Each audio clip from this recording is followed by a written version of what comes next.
What is up, YouTube? It's SpookyLoopz, and I hope you're having a fantastic day so far. I'm not. I just did my taxes. At 7 a.m. this morning, Dead by Daylight tweeted this: the March developer update is here. I'm not normally one for doing a lot of news coverage on this channel. It's mostly things that we can kind of read and move on. But while I was out on my appointment today, I was seeing DVD Twitter just kind of exploding in retweets, and I got a chance to kind of graze over it very briefly. So being that there's a lot of commotion going on over this developer update that's soon coming to Dead by Daylight, I figured we would go and jump right into this together and take a look and see what the hell is going on. All right, this is the developer update for March 2023. The Tools of Torment mid-chapter update is quickly approaching, so that can only mean one thing. It's time for another developer update. Oh, joy. Okay, here we go. So the first thing they're talking about is the Bloodweb improvements. Now, obviously, this kind of surfaced on social media and stuff like that a couple days prior, where the vast majority of people were very happy for a more efficient way to spend blood points instead of having to spend a massive amount of time clicking on, all these different nodes and stuff like that. The first addition is very simple. Select any node and the game will automatically buy anything you need along the way. So, for instance, if you see an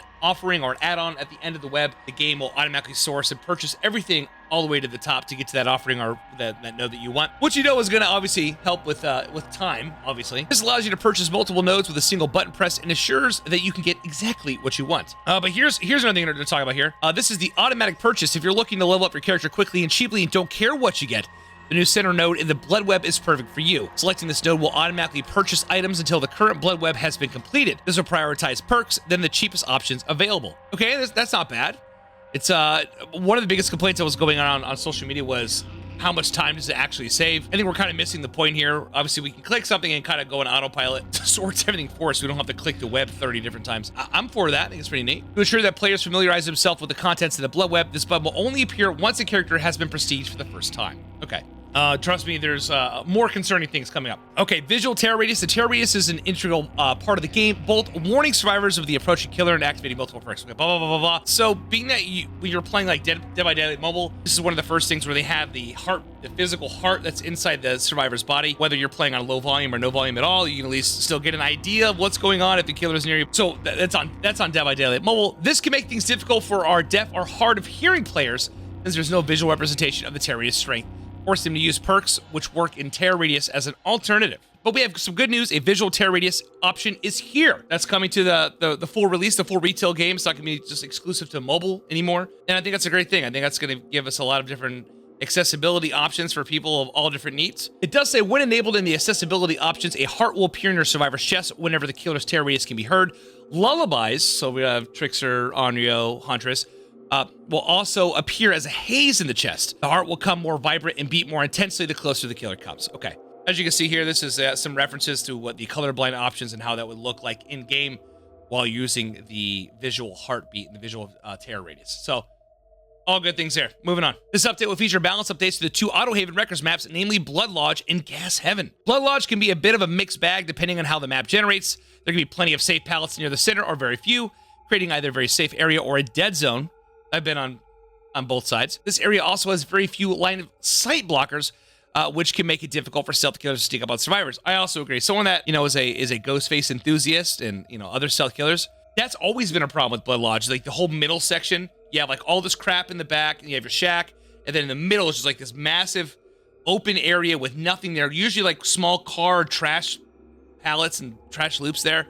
Then you have the Blood Lodge in the back. And that's it. That's all there was. So as a survivor, you'd be working on like the lodge gen and just like glance behind you and see, obviously a stealth killer coming from 500 nautical miles away. To remedy this, we made significant layout changes to the map. The Blood Lodge itself will now appear closer to the center of the map, breaking up line of sight and separating some of those safer loops. Fantastic change. Can't complain. Maze tiles have also been separated from one another, making it more difficult to combine them together.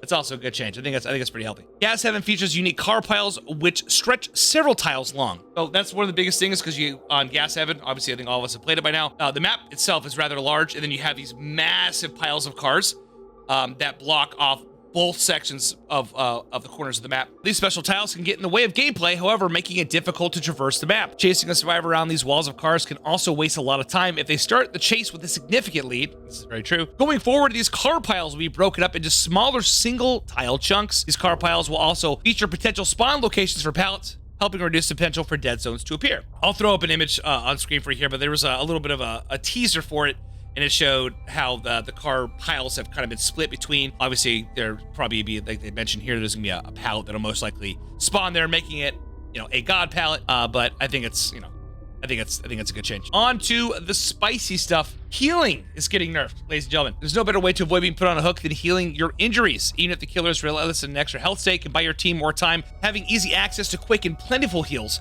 can cause problems, particularly for high-skilled survivors who can evade the killer for quite some time. An emergency med kit alone can heal the damage done after a long chase in roughly 10 seconds. This does not even begin to factor in all sorts of perks and add-ons, which can speed up healing even further and grant more heals before your med kit is depleted.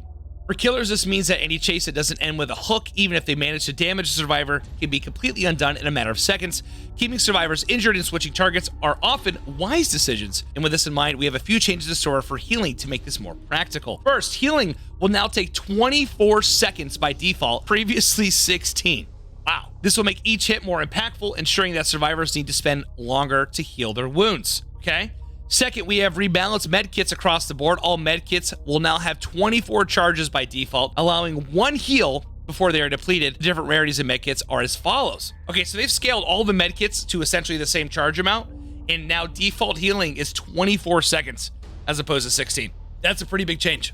In terms of camping aid kit, which is a common, which is a brown med kit, increases the altruistic healing speed by 20%, was 25. First aid kit increases altruistic healing speed by 25, was 35. Emergency med kit increases altruistic healing speed by 30, was 50.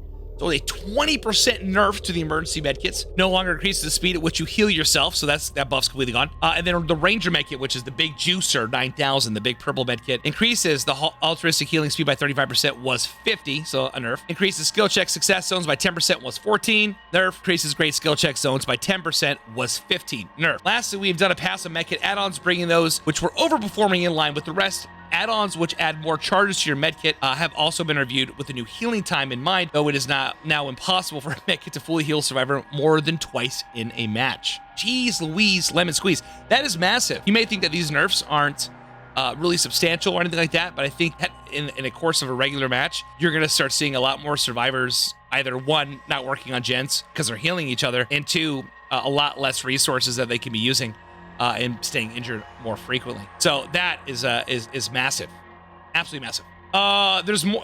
There's more. Wow. Okay, perk updates. Moving on to perks, we have a bundle of tweaks for this update targeting both meta and non-meta options. All right, first up is Gearhead.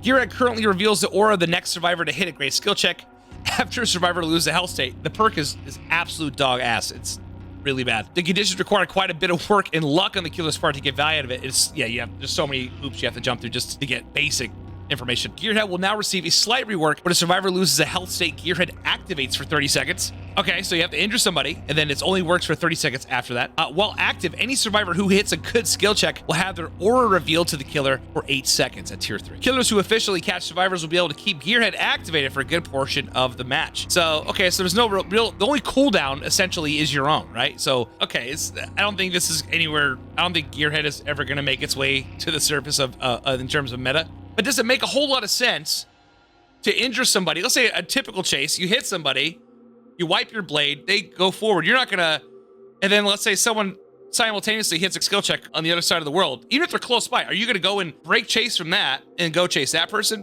Most likely not. Okay, I mean, I guess it's a step in the right direction. Not anything insane. Moving on. Overzealous grants a repair speed bonus when cleansing a totem and a larger bonus when cleansing a hex totem. Little did we know the skirmishes those would cause between the boon lovers out there. Moving forward, Overzealous will also activate when blessing a totem in addition to cleansing. We've also slightly increased the bonus to 10% from 8%. Wow. Okay, so Overzealous, like on paper, like it seemed like this was gonna be a really, really cool idea. So pretty much what you have to do is you cleanse a totem and then you repair generators pretty damn fast. If you were to cleanse a hex totem, then you would double that repair speed, which was pretty big. So that's interesting because now you have a win-win. So you're able to bless a totem, whether it's Circle of Healing or Shadow Step, whatever the case may be, and then still obtain that same speed as if you took a totem out of the match. But now they have actually buffed the repair speed by 10%. Keep in mind, Overzealous, you lose the perk once you become injured, and then obviously, then you can go and bless or cleanse our totem, they get it back. Interesting stuff. I wonder if we're gonna see a lot more of that, because like Overzealous, now you can like set up a boon, go Overzealous, hyper focus, stakeout, and just crank. It's pretty wild. I don't know if the perk really needed that, to be honest. I don't know if they're just trying to introduce different perks and things of that nature that are being underused. But that's pretty nutty. Scourge Hook Pain Resonance. Okay. What are they doing now? This perk has gradually found its way back into the meta. To address this, well, yeah, because Eruption's dead. To address this, we've given Scourge Hook Pain Resonance a slight rework. The perk starts with 4 tokens. The first time each survivor is hooked on a Scourge Hook, the generator with the most progress will explode and lose progress. We've also reduced the difference between tiers, okay, from 11, 13, 15. So nothing in terms of changing as far as how much damage is coming off, how much regression is actually coming off the gen. So that seems to be the same, but now you only start with 4 tokens. The perk starts with 4 tokens. The first time each survivor is hooked on a Scourge Hook, generator with the most progress will explode and lose progress. I don't know if this is a little vague. Forgive me for being stupid. I haven't gotten a lot of sleep today. But does that mean that you only can use the perk 4 times and that's it? Because obviously, if you hook a survivor once, that's 1 token, but you can't hook the same survivor again and it's not going to give you a token. It has to be the first time each survivor is hooked. If I'm understanding this correctly, that's also a pretty hefty nerf. Oh, the big kahuna. What do they do now? Dead Hard. Dead Hard is back up on the board again. What the hell? Though Dead Hard initially fell from grace after the 6.1.0 update, that is true. I also thought the perk was going to 100% die. But actually, you still see it practically every single game. It has steadily climbed back to being one of the most prominent survivor perks. Yes, Dead Hard already requires some precision to use, and further reducing the invulnerability window would make it far too unreliable and frustrating. Therefore, Dead Hard has also received a slight rework. Dead Hard will activate after safely unhooking a survivor.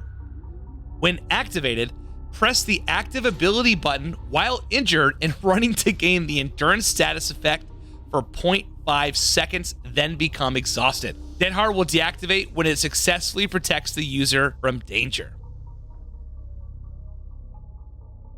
Jesus. This will put a damper on how often Dead Hard can be used, keeping as a powerful reward perk for the survivor who earned it. Okay, so now you can't just get injured and use Dead Hard on a whim, and as long as you're not exhausted, you have to then go, one of your teammates has to be hooked, and then you have to go and unhook them. So you have to be the person to rescue them. And then when it's activated, after hooking them, press the active ability button while injured and running to gain endurance stats effect for 0.5 seconds. It's current Dead Hard, but now with a contingency that you have to rescue a teammate first. That is absolutely wild. Maybe they were thinking that Dead Hard, the 6.1.0 patch, that change was going to just kill the perk. It's just Dead Hard with an extra step. That's pretty crazy. How do you guys feel about that change to Dead Hard? Let me know down in the comments, please, please, please. We're not out of the woods yet. Up next, Call of Brine. Call of Brine quickly rose in popularity following the meta shakeup last year, granting a large increase in the regression rate of generators. It is not uncommon for a generator to fully regress once a survivor is chased away. Yes. To tone down its power, we reduced the additional regressive speed to 125% was 200%. Okay, so Call of Brine is a slightly better hex ruin that you have to kick the gen. Wow, okay. So that's a 75% nerf in terms of regression speed after you kick a gen with Call of Brine. Let's see what else is on the plate here. Overcharge, similar to Call of Brine, Overcharge saw a similar rise in power over the last year because you can regress gens at a bajillion% speed, and you can stack both those perks together, obviously. This perk also increases the regression rate of generators pretty substantially. To bring it in line with other perks, we reduced the maximum regression speed to 130%, was 200%. This would make it take longer for the regression rate to become beneficial, so at the same time, we've increased the starting regression speed to 85%, was 75% to help offset this. Okay, so 70% regression nerf, very, very similar to Call of Brine. Like, is that what we're going for? Is that what Dead by Daylight is going with? Is they're trying to stray away and lead people away from running gen slowdown stuff, I guess? Scourge Hook Pain Res, and then, Hex Ruin and Corrupt Intervention got flipped upside down, and then now Call of Brine and Overcharge. Pop's also gutted. Eruption's gone. It seems like that's the way that it's going. Like, yeah, like the kick meta is, they just want it gone. Additionally, the penalty for missing the special skill check has been reduced to 4%, was 5%. Okay, so they even nerfed the teeny tiny special skill check that also applies to Overcharge to 4% over 5. Why? I have no idea. Holy shit. Okay, moving on. Boon Circle of Healing. This perk has become the jack of all trades of healing perks. Yep. Is this the 4th time that Boon Circle of Healing's been changed in like the last 2 years? Not only does it allow you and your fellow survivors to heal without a med kit, but it also increases the speed of healing across the board. Going forward, Boon Circle of Healing will no longer allow survivors to heal without a med kit. Interesting. Okay. Instead, we'll will provide a 50% healing speed bonus to healing others. This bonus will not apply to healing done with a medkit. Additionally, the auras of injured survivor. Okay, here we go. Additionally, the auras of injured survivors with the boon's range will be revealed to all other survivors. Okay, so you have like some form of like empathy a little bit going on there. That's really big. Circle of Healing will no longer allow survivors to heal without a medkit. A survivor can't go into the boon and heal themselves in self-care for free. As long as I'm not misunderstanding that. It said it will provide a 50% healing speed bonus to healing others. So obviously you can heal your teammates, cannot solo heal. That's what it looks like. If I'm please tell me I'm an idiot in the comments if I was misunderstanding this. Wow, that's pretty hefty. That's a big nerf. You know what? Like the boons, obviously, you know, Circle of Healing is a shadow of what it used to be when it came out on release. Like it was busted as shit when it first came out. It was insane, and it's been nerfed, and then now like not being able to heal at all without a medkit in there. That's insane. I'm curious though, like what if your medkit charges are gone? Do you have to physically just be holding them? Like how does that work? Do you have to physically be holding a medkit, and could you then heal yourself? You're holding one? Does it still consume the charges? Because it says here the bonus will not apply to healing done with a medkit. I'm curious. That'd be interesting to see how that plays out, but that is pretty bonkers. Killer updates. The HillBilly. I think this is what everyone's like kind of losing their mind over. The HillBilly, start your chainsaws and don't worry about them overheating. We've adjusted the HillBilly's overheat mechanic to be much more forgiving.